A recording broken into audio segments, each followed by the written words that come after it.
I never shall forget the way that blood upon this awful day preserved us all from death. He stood upon a little mound, cast his lethargic eyes around, and said beneath his breath, "Whatever happens, we have got the Maxim gun."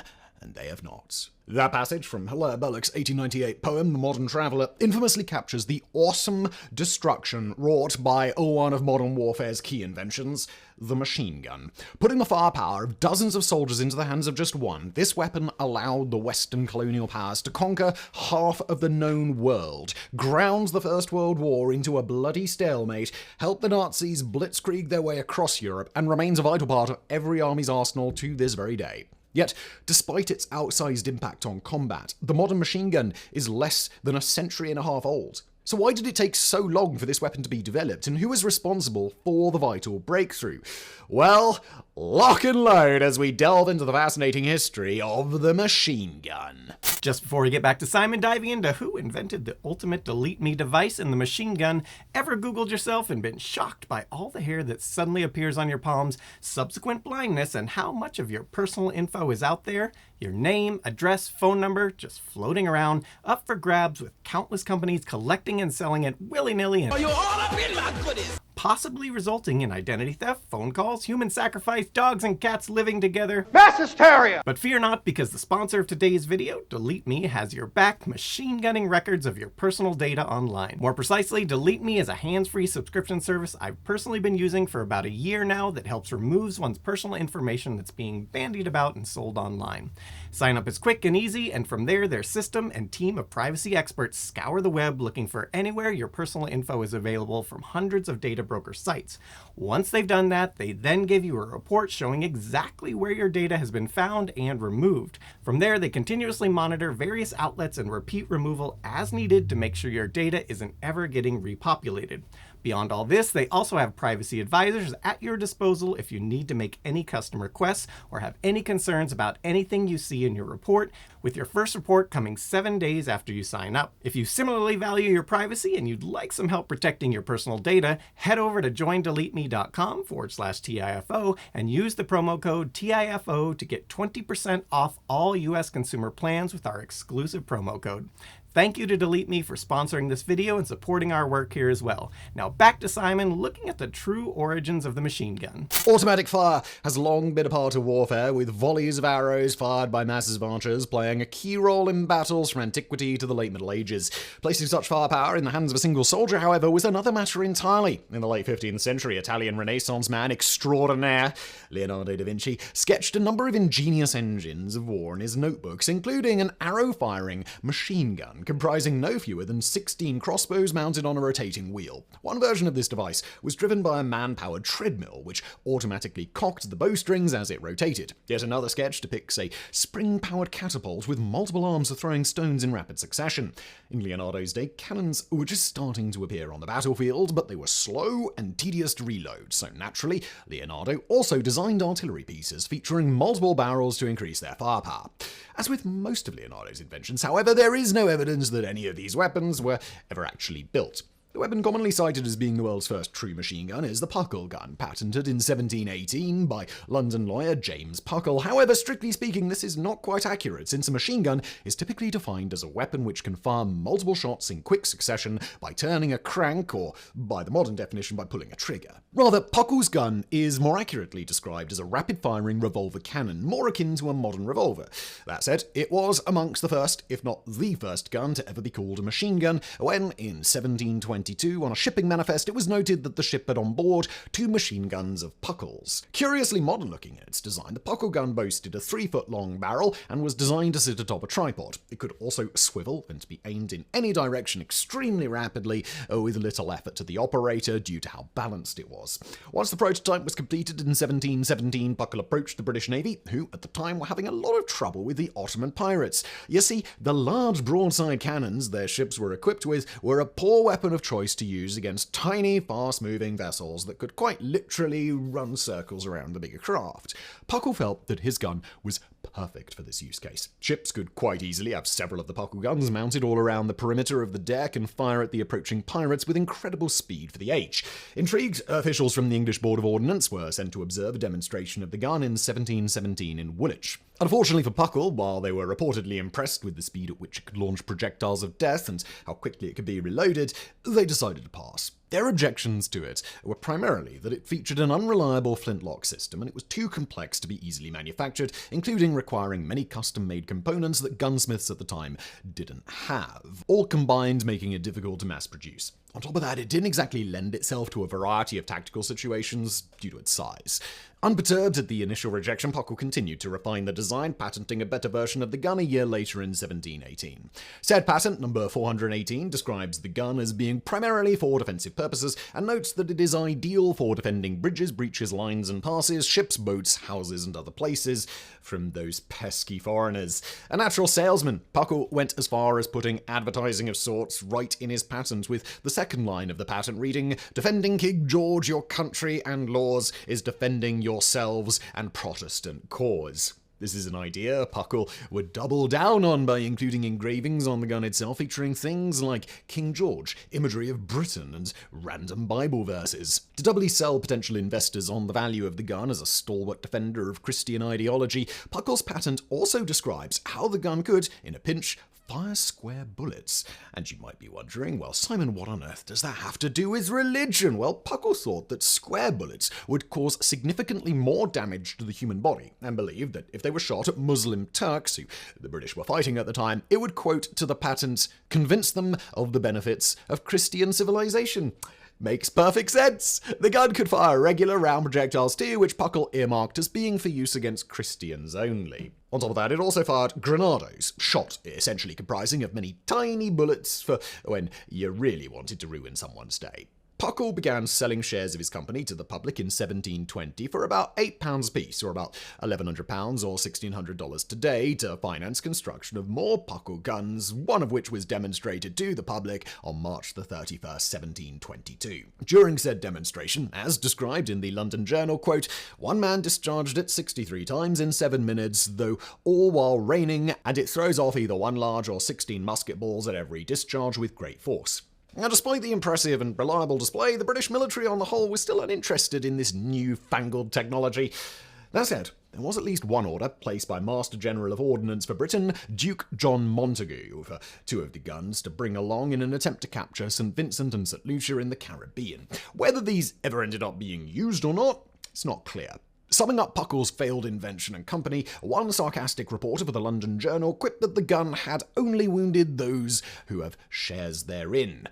Burn. In any event, it would be another century and a half before the first true rapid-fire weapon appeared on the battlefield, the French mitrailleuse. Invented in 1851 by Belgian Army Captain Toussaint Fauchamp, the mitrailleuse comprised a cluster of 50 rifled barrels mounted on a conventional wheeled artillery carriage. The ammunition, consisting of a lead bullet and paper cartridge fired by a spring-loaded needle, was held in a removable breech block which was inserted into the rear of the weapon. The operator then turned a crank on the side of the breech which fired each barrel in quick succession. While Fauchamp's design was adopted by the Belgian army, it was soon improved by engineers Louis Christophe and Joseph Montigny, who in 1859 presented their 37-barrel version to French Emperor Napoleon III. Impressed, Napoleon ordered the immediate development of an improved version under the greatest of secrecy, paying for the whole project out of his personal funds. This resulted in the French army officially adopting a 25-barrel mitrailleuse designed by Jean-Baptiste de Raffier in 1865. While machine guns are mainly used, like rapid-firing rifles, for laying down suppressive fire or engaging quick-moving targets, the operational doctrine for the mitrailleuse is somewhat different. For much of history, artillery was equipped to fire not only single-shot cannonballs or explosive shells, but also large numbers of smaller projectiles called grape shot or canister shot for use against infantry at close range, essentially turning them into giant shotguns.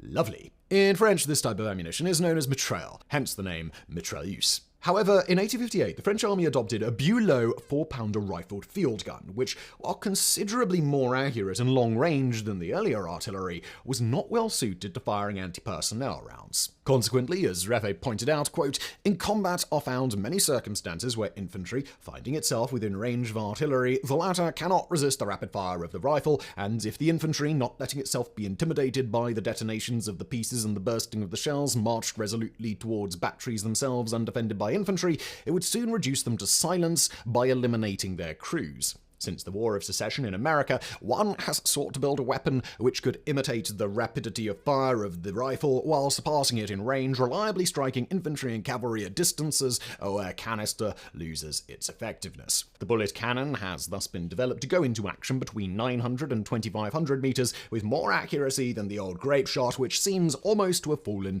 into disuse nowadays, end quote. Thus, the mitrailleuse was conceived not as a rapid-firing rifle, but as a longer-ranged version of canister shot, with the weapons being deployed alongside regular artillery batteries. The mitrailleuse first saw combat during the Franco-Prussian War of 1870 to 1871, but despite Napoleon's high hopes for his army's high-tech secret weapon, it proved a disappointment. However, this had more to do with French doctrine than the design of the weapon itself, for on those rare instances when it was used at close range, it proved devastatingly effective. As one observer noted at the September 1st, 1870 Battle of Sedan, quote, on the heights, close to Flowing, there was placed a battery of mitrailleuses. There is, opposite to that, a round hill with wood on the top, and out of this wood and from behind this hill came the Prussian columns. As they came out, they were swept down by these mitrailleuses, and they did not succeed. They could not make any progress, but were obliged to go back again and go round on the reverse slope of the hill, checked by the mitrailleuse. End quote. But despite the mitrailleuse being the first rapid-fire weapon to see combat in large numbers, indeed in modern French the term mitrailleuse means machine gun, it is more properly classified as a volley gun than a proper machine gun, since the ammunition is loaded manually rather than automatically. Much closer to the modern definition was the Gatling gun, patented by American inventor Dr. Richard J. Gatling in 1861. Unlike the mitrailleuse, whose barrels were fixed, the Gatling gun's 10 barrels rotated around a central shaft driven by a hand crank. As a barrel rotated into the top position, a cartridge dropped from a gravity-fed hopper and was automatically loaded into the chamber. When the barrel reached the bottom position, the cartridge was fired. The empty cartridge was then ejected from the chamber before the barrel reached the top position, and the whole cycle began anew.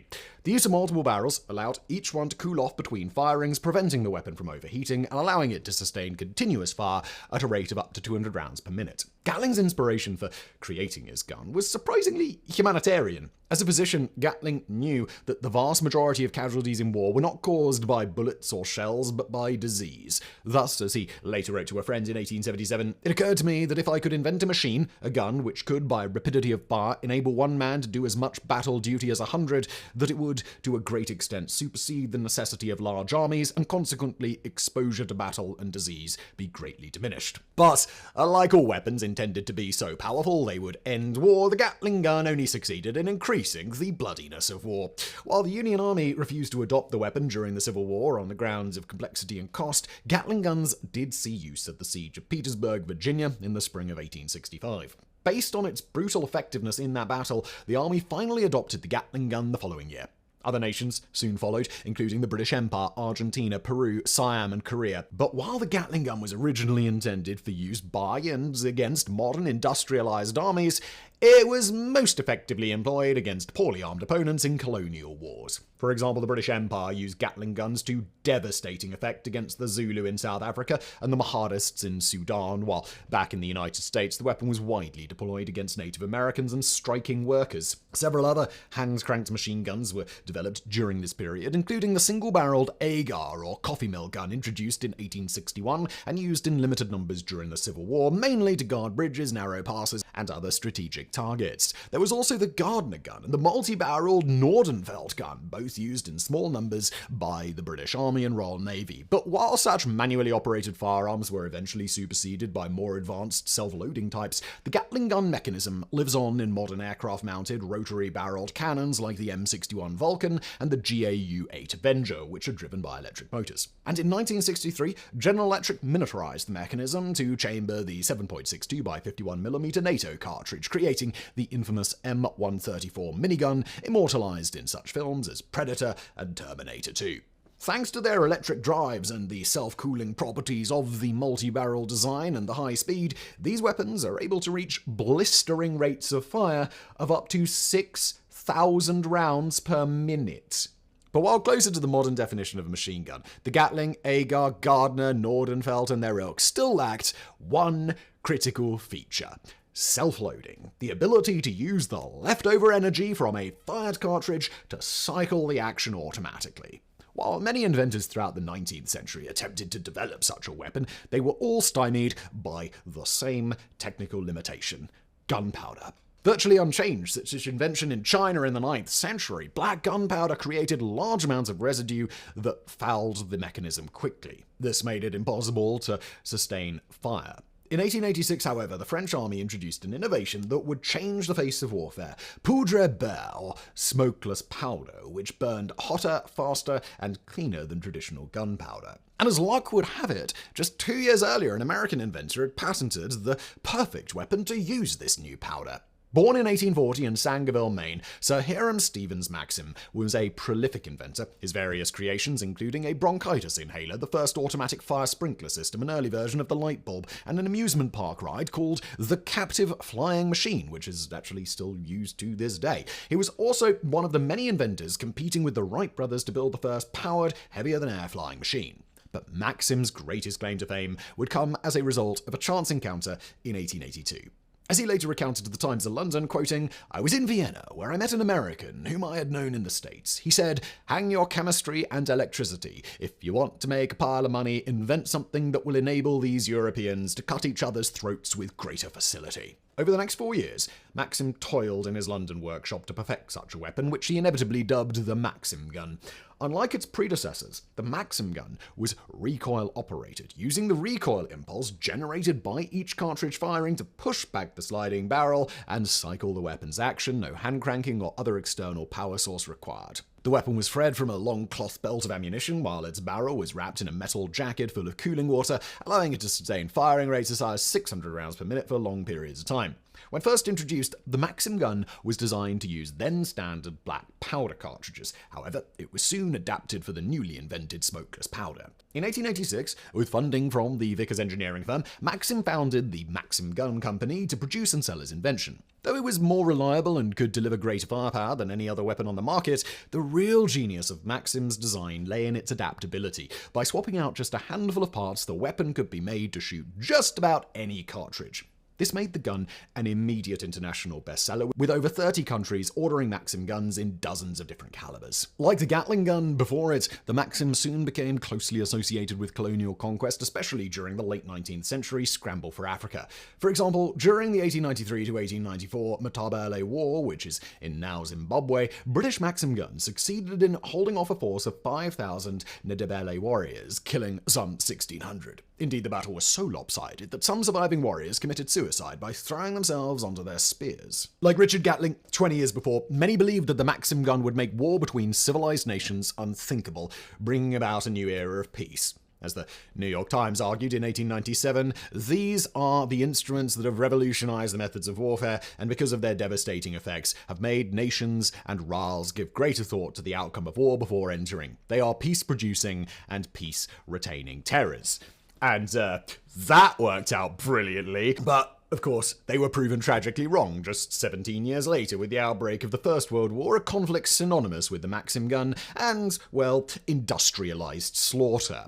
Though far more troops were killed by artillery than machine guns, the latter had an outsized psychological impact, cutting down scores of men like corn beneath the scythe and turning no man's land between the trenches into impassable death traps. But the bloody stalemate the Maxim gun helped preserve also drew innovation in machine gun design. While reliable and deadly, the regular Maxim gun was heavy, awkward to move around, and required a team of at least 4 men to operate efficiently. Regaining the type of mobile warfare which dominated the early months of the war required lighter, handier weapons that could be carried and operated by fewer men and deployed on the move. This requirement led to the development of a new generation of light machine guns like the British Lewis gun, the French Chaschault, and the American Browning automatic rifle, which, along with improved tactics involving the coordinated use of artillery, aircraft, and tanks, eventually helped break the stalemate and bring about the armistice of 1918. The machine gun's place in modern warfare was secured. While the Maxim gun has largely been superseded by more modern designs, the OG machine gun continues to see service to this very day, with many examples recently showing up in the conflict in Ukraine.